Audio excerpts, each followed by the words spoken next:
Hey guys, it's Will. It's Hong Kong Cinema Appreciation Society. Welcome back to the channel. If you're new here, thank you for finding me. I hope you enjoy this video. If you could subscribe, that would be a huge help. Give us a thumbs up, give us a comment, and all the stuff you always hear me and every other YouTuber say on the videos because it helps. So what am I here to talk about today? I want to do some videos where I talk about films that are not really I don't think of this as a film review. Just kind of my thoughts and impressions upon watching a movie. So this film is called Loving You, which I'm going to be talking about. It was released in 1995. It was directed by Johnnie. It stars Sean Lau and Carmen Lee and a bunch of other people. And I do tons of Blu-ray reviews on here, and I do kind of some in-depth analysis of films from my perspective. Again, obviously, I'm not like an expert, but just kind of what I think about movies as I watch them in those Blu-ray reviews. But I do want to kind of talk about movies that are not the same ones that everyone is talking about, that kind of scratch the surface a little bit beyond what I usually talk about. So if I'm going to talk about a Johnnie film, for instance, I would talk about this film Loving You instead of like Election and Exile and all the films you usually hear about, or kind of going beyond what we usually talk about in these videos and kind of expanding and deepening my understanding of Hong Kong cinema and giving shine to films that don't really get a lot of attention on the internet. Because probably, honestly, if we're being honest with ourselves, not as many people are going to click. I did a review of a movie called Bloodstained Trade Winds, released in 1990. That was, I believe, Chor Yun's last film as director that Y.C. Lee is in, and Alex Fong and people like that. And in terms of views, it didn't do terribly well, but I was happy to do that because that's a lesser-known film. It was a new film to me, and I do kind of want to highlight some of those movies. So going forward, maybe once a week or once every other week, I want to try to do one of these videos that's kind of review, kind of impressions, talking about these types of films. So today, like I said, I'm talking about a film called Loving You. Johnnie. This came out in 1995, and it's about a cop who is like an alcoholic, workaholic, like really addicted to the job and the adrenaline, and just like a hard-ass, tough-as-nails kind of guy who gets shot in the head. And the bullet goes kind of like this, and he gets like a little bit of nerve damage and stuff, but his brain is intact and stuff. But it like really changes his life, and it causes him to reevaluate his relationship with his wife, which is falling apart, and also his dedication to the job. It's a really interesting movie. It has phenomenal locations throughout Hong Kong, like very much like run-of-the-mill, day-to-day working-class Hong Kong. So with that regard, it's a really interesting movie. It's definitely worth the watch. I don't give films ratings or star rankings or anything like that. If I were to give this like any kind of grade, like maybe like a C+, B-, like it's definitely worth watching. It's about 80 minutes long. It's not going to take you a lot of time. But it's a little bit of a weird mishmash. And so you have this really interesting character study. Sean Lau gives an incredible performance. And there's some scenes that have really interesting kind of thematic explorations or like moral consequences and stuff like that.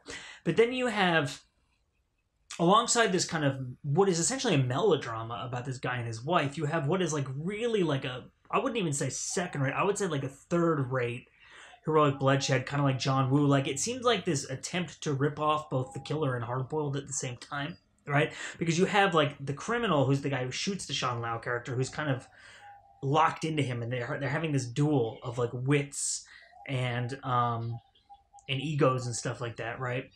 And that reminds me of The Killer, because you have Danny Lee and the Chow Yun-fat character. It's very different in that John Woo is very much like a humanist, and he doesn't make either one of those characters bad. In this, the bad guy is really, really bad, and the Sean Lau character is kind of bad too. So it's almost like a duel of bad people instead of like a duel of good people, right? It's like the inverse of The Killer. The final action scene of this movie is basically Hard Boiled if you had a tenth of the budget of Hard Boiled. Like it's in an abandoned building that's like, there's babies there, and are the babies in the, no, there's babies in like a scene that's related to the ending. It's not like the exact ending, but it's like built around the idea of like pregnancy and babies and stuff like that. And there's big explosions and police cars driving up outside and shots being fired, and like it's really similar to the end of Hard Boiled. So it's almost like someone came up with this script and it was like, let's rip off John Woo, but kind of have this interesting character twist on it. And you could see what's great about Johnnie shining through on the melodrama scenes, but the action scenes, interestingly enough, because Johnnie is a really great director of action, the action scenes are like kind of, there's one really interesting sequence at the beginning where they're like running across these rooftops, and they're like these corrugated kind of like steel, like, kind of just like sheets covering the roofs, and they start to slide, and there's like that. It's really interesting. I've never seen a scene like that before. But mostly the action is kind of generic and not that interesting. It's the character stuff that really shines. One of my thoughts that I was thinking about as I was watching this film is that it seems kind of cheap. And I asked someone who knows a lot about these types of things, about the history of Hong Kong cinema and the people involved and stuff like that, why is this a TV movie? Because it feels cheap and not super high quality, which is odd, especially for Johnnie To. And he said that Johnnie To is directing a lot of TVB stuff and was known for keeping budgets down. And Mona Fong, who produced the film, this is a Shaw Brothers film, actually, I should have said. It's a Shaw Brothers movie. Mona Fong, who produced for Shaw Brothers, was known for being kind of cheap, and so she probably wanted to keep the budget hella low, and they hired Johnnie To because he was good at keeping budgets hella low, and what you get is a movie that feels like a cheap thing that falls in between these two. It doesn't really kind of find its footing. And in the action sequences, you have a lot of this Deus Ex Machina stuff where, like, when you're watching it, you're like, okay, action scene, whatever. But then you think about it afterwards, and you're like, how did that guy know that he was going to be there? And, like, it's like a lot of, like, way too coincidental stuff happening. And then in the human drama, you're like, wow, that's a really interesting idea. Where are they going with that? And it never goes anywhere because you have to go back to the action scene, right? So it's almost like this split identity that never ends up being either one of the things that it wants to be. But like I said, I'm glad I watched it. It's a really interesting movie. It's interesting to see that from that period in Johnnie To's career, because this is like 3 years before A Hero Never Dies, and then 4 years before The Mission and all of those films, right? But then after a lot of the kind of the earlier stuff that he's known for, like whatever, like The Heroic Trio and The Big Heat and All About Along and stuff like that, and the comedies and whatever.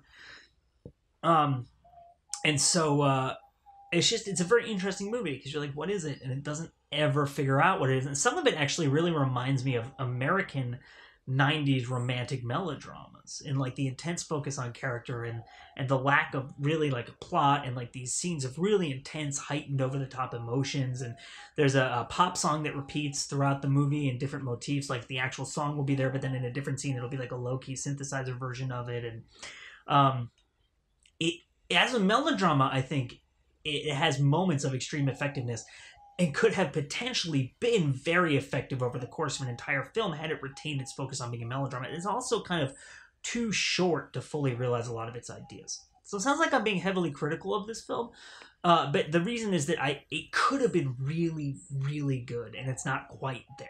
But it's definitely worth watching. It's called Loving You. If you're in the U.S., it's on Netflix. That's where I was able to watch it.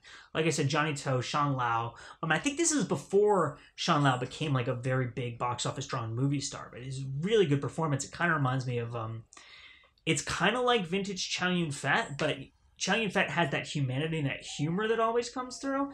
And this is like a bit more, his character's like a little bit more belligerent and nihilistic. And what you see in his transformation is the discovery of his humanity. Whereas in a Chow Yun-fat film, it's always like, you know, the humanity is there. And it's less of like a drawing it out and more of like a trying to balance things. Whereas in this, it's like, there is no humanity in this character in the beginning. He's just like this nihilistic, brutal bully. And then he starts to become more compassionate. It's a really interesting kind of transition. So my name is Will's Hong Kong Cinema Appreciation Society. I thank you so much for watching. I hope you enjoyed this video. Drop in the comments other movies like this that you think I could watch or should watch. Some other stuff that I will be talking about in the future is I have a vampire movie with Anthony Wong. I can't remember the name of it off the top of my head. I just found it in a huge pile of DVDs the other day, so I'm going to do a video about that, kind of in keeping with this type of video, just like lesser known movies and stuff like that. The Last Blood I'm going to be doing, which I think is also called Hard Boiled 2 sometimes. I might be wrong about that, but I think it was an Andy Lau movie. And other kind of stuff like that. So like I said, Will, Hong Kong Cinema Appreciation Society, thank you for watching, and we will see you next time.